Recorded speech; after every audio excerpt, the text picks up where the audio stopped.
Japanese Yankee culture is a no-go overseas.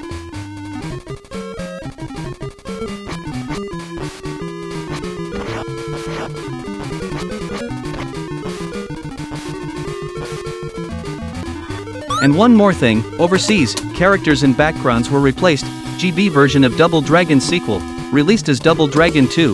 Same goes for the FC version. Japanese Yankee culture doesn't resonate overseas. Kunio-kun 2 couldn't beat adult circumstances. Got it. The coating on the board is different. Even the ROM manufacturers differ. This color's coating erodes more easily. It's thinner now. Model numbers differ too. This one says DMG Bean 01. And this one says 02. But the ROM model numbers match. For some reason, 01 has this part exposed. 02 has a coating. Alcohol.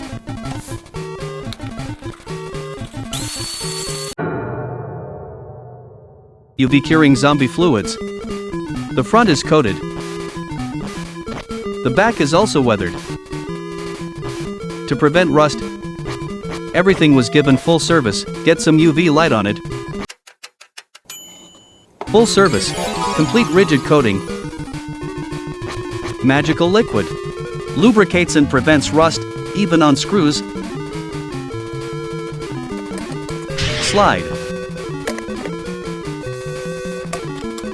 Japanese Yankee culture deserves a future. Perfect body.